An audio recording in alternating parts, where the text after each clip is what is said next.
अस्सलाम वालेकुम एवरीवन। आज हम पढ़ेंगे manual removal of placenta. Basically ऑस्टिकेशन के लिए बहुत इंपॉर्टेंट है, लेकिन कुछ एमसीक्यूज भी इसमें से आते हैं, सो इसको हम आज एग्जाम ओरिएंटेड इसकी हम स्टडी करेंगे। सबसे पहले what is third stage of labour? It is the time from the delivery of foetus till the delivery of placenta and foetal membranes. Normal duration क्या होता है? 5 से 10 मिनट। और जाहिर सी बात है, थर्ड स्टेज ऑफ लेबर की हम मैनेजमेंट कैसे करते हैं? एक्टिव मैनेजमेंट कर सकते हैं, फिजियोलॉजिकल मैनेजमेंट कर सकते हैं, ये हमने पहले भी स्टडी किया था। एक्टिव मैनेजमेंट में हम 30 मिनट्स वेट करते हैं और फिजियोलॉजिकल मैनेजमेंट में हम 60 मिनट्स तक वेट कर सकते हैं। सो डिले कब होगा? जब third stage of labour complete ना हो with in 30 minutes of active management and with in 60 minutes of the physiological management.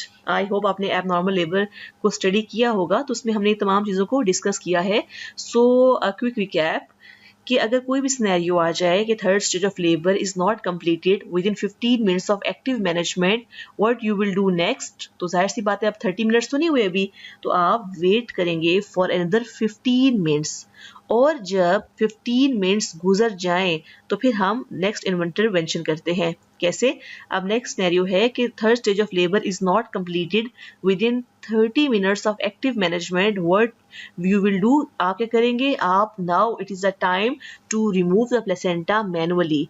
और क्योंकि अब ये क्या कहलाएगा? रिटेन प्लेसेंटा कहलाएगा। और ये भी पूछ लें कि आप इसको कहाँ रिमूव करेंगे? आप इसको ओटी में रिमूव करेंगे, क्योंकि हो सकता है कि ब्लीडिंग ज़्यादा हो, आपको लेप्रोटमी करनी पड़ जाए, हिस्टेक्टमी करनी पड़ जाए, तो आप फुल प्रेपरेशन के साथ इसको रिमूव करेंगे ब्लड की अरेंजमेंट करवा कर। और आइडली इससे पहले हम अल्ट्रासाउंड भी करते हैं, अगर पहले अल्ट्रासाउंड नहीं हुआ हुआ कि कहीं पर ये मॉर्बिडली एडहेरेंट प्लेसेंटा तो नहीं है।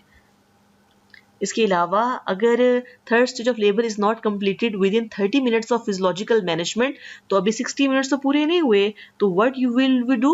We will wait for another 30 minutes.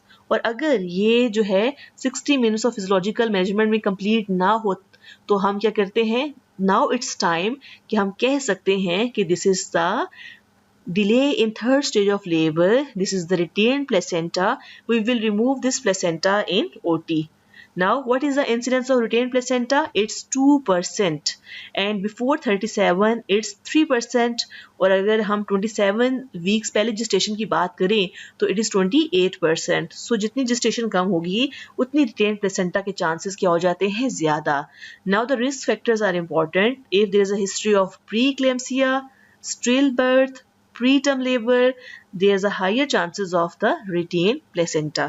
So ये incidence जो है वो पूछ लेते हैं, so you should know that.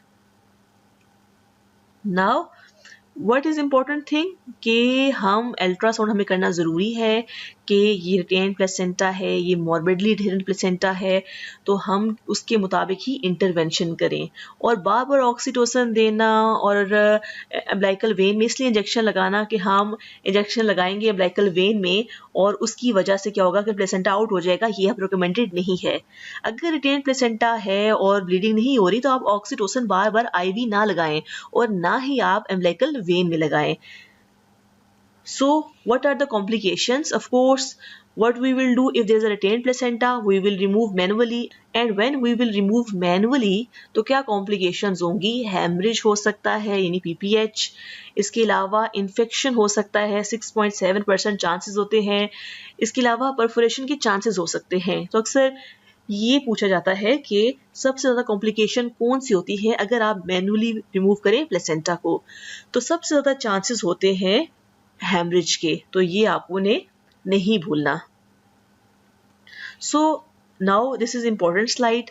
अब देखिए नॉर्मली जो है प्लेसेंटा, ये हमने इस पिक्चर में हम देख सकते हैं कि जो प्लेसेंटा के क्रोनिक विलाय होते हैं वो एम्बेड होते हैं इन द डेसिडुआ। डेसिडुआ क्या होता है? एंडोमेट्रियम। तो ये नॉर्मल होता है। सो अगर वैसे ही रिटेन्ड हो गया, नॉर्मल था प्लेसेंटा, तो वो आराम से बाहर आ जाएगा। लेकिन अगर वो मॉर्बिडली एडहेरेंट प्लेसेंटा हो, मॉर्बिडली का मतलब है सही चिपका हुआ, तो वो चिपका हुआ क्यों होगा? उसकी क्या टाइप्स होती हैं? वो एक्रीटा हो सकता है, इंक्रीटा हो सकता है, परक्रीटा हो सकता है। तो इन टर्म्स का क्या मतलब है? जल्दी से हम इसको देखेंगे, बिकॉज एमसीक्यूज में इनमें से एक तो ज़रूरी आता है। फॉर एग्जाम्पल एक्रीटा, एक्रीटा क्या होता है कि जो क्रियोनिक विलाई ऑफ प्लेसेंटा है वो डेसिडुआ में तो होते ही हैं, साथ में एंडोमेट्रियम के नीचे क्या होती है, मायोमेट्रियम। तो वो जो क्रोनिक विलाएं हैं वो मायोमेट्रियम को टच कर रहे होते हैं, उनको सलाम कर रहे होते हैं, ठीक है, उनके साथ इन कांटेक्ट होते हैं, तो उसे हम बोलते हैं प्लेसेंटा एक्रीटा। ये 80% होता है। इनक्रीटा में क्या होते हैं कि वो मायोमेट्रियम को सलाम तो कर रहे होते हैं, साथ में गले भी लग जाते हैं, यानी कि वो पास थ्रू होते हैं थ्रू द मायोमेट्रियम, तो उसे हम बोलते हैं इनक्रीटा। और क्रोनिक विलाए अगर अगर वो सलाम भी कर रहे हों, गले मिल रहे हों, और इसके अलावा मायोमेट्रियम को पार करते हुए सिरोजा को भी पार कर जाएं, जो third layer of the uterus है, तो इसे हम बोलेंगे परक्रीटा। पर मतलब पार ही हो गया। नाउ इस जो परक्रीटा का इंसिडेंस है जो वो है 5%, इनक्रीटा का इंसिडेंस है 15%। अब इनमें से क्या एमसीक्यू आता है। अब हमें पता है कि हम कौन सा अल्ट्रासाउंड करवाते हैं इनके लिए, डॉपलर अल्ट्रासाउंड। डॉपलर अल्ट्रासाउंड हमें ब्लड फ्लो बताएगा कि ब्लड फ्लो जो है वो कहाँ तक जा रहा है। तो अगर जो है वो ब्लड फ्लो जो है सिर्फ इन कांटेक्ट विद मायोमेट्रियम नजर आ रहा हो तो मीन एक्रीटा है। अगर ब्लड फ्लो थ्रू द नजर आ रहा हो मायोमेट्रियम तो इनक्रीटा है। अगर डॉपलर पे ब्लड फ्लो जो है वो इस तरह नजर आ रहा हो कि वो all the layers of the uterus में से गुजर रहा हो तो उसका मतलब है कि वो परक्रीटा है। तो और इसके अलावा जो बेस्ट टेस्ट है वो होता है एमआरआई। तो आपको दोनों चीज़ों का पता होना चाहिए। अब इसमें से एक तो ये आ जाता है कि बेस्ट टेस्ट कौन सा है, तो बेस्ट टेस्ट तो एमआरआई है। अक्सर ये एमसीक्यू आ जाता है कि वो कोई भी सिनेरियो लिख देंगे कि हमने डॉपलर अल्ट्रासाउंड किया और हमने उसमें देखा कि ब्लड फ्लो था जो कि इन कांटेक्ट था विद द मसल्स, तो वो हो जाएगा एक्रीटा। अगर डॉपलर पे ब्लड फ्लो नजर आ रहा है passing through the myometrium but not through the Sironja तो वो जाता है इनक्रीटा। थर्ड एमसीक्यू जो बहुत इंपॉर्टेंट है वो ये होता है कि हमें पता है कि परक्रीटा में सिरोजा को भी पार कर जाता है क्रोनिक विलाय। तो वो क्रोनिक विलाय जब पार करेंगे तो ऑफकोर्स वो सराउंडिंग स्ट्रक्चर्स में होंगे। तो अक्सर वो एमसीक्यू आता है, एक पेशेंट है उसका हमने अल्ट्रासाउंड किया डॉपलर तो हमें एक मैस मिला between the uterus and bladder.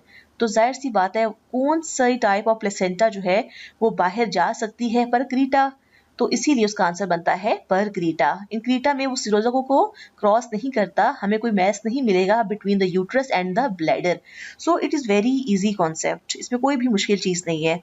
सो आपने इसको अच्छे से करना है, इसकी इंसिडेंट्स को देखना है कि सिनेरियो किस तरह बन सकता है।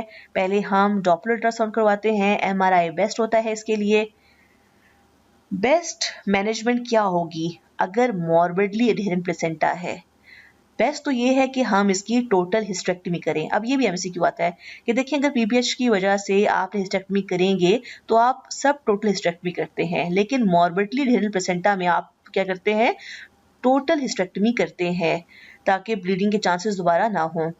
और इसके अलावा जो है दो कंजर्वेटिव मैनेजमेंट, अगर फैमिली कंप्लीट नहीं है, पेशेंट जो है वो नली पेरस है, पेशेंट की विश है कि आप यूट्रस रिमूव ना करें, तो उन तमाम सूरत हाल में कंजर्वेटिव मैनेजमेंट भी हम कर सकते हैं।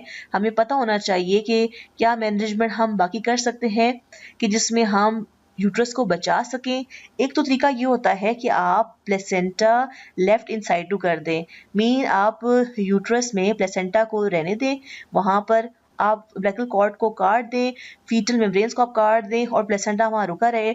बाद में आप फॉलोअप पे उसका अल्ट्रासाउंड करते रहें, खुद ही जो है वो रिजॉल्व हो जाएगा, ऑटोलाइसिस उसकी हो जाएगी। इसमें चांसेस क्या होते हैं, इन्फेक्शन हो सकता है, इसीलिए हम उसका सीबीसी रिपीट करते रहते हैं, अल्ट्रासाउंड करते रहते हैं। और इस तरह का मैंने केस देखा भी हुआ है, डॉक्टर के साथ ऐसा हुआ था। So this we can do.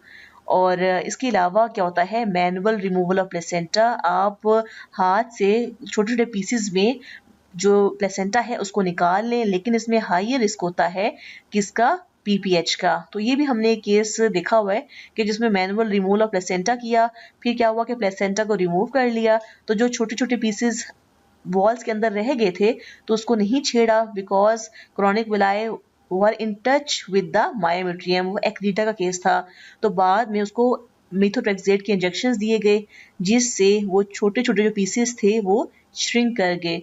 सो ये डिफरेंट वार्ड्स में डिफरेंट प्रोटोकॉल्स होते हैं, but you should know that कि अगर एग्जाम में आपसे पूछा जाए तो you should know the treatment options.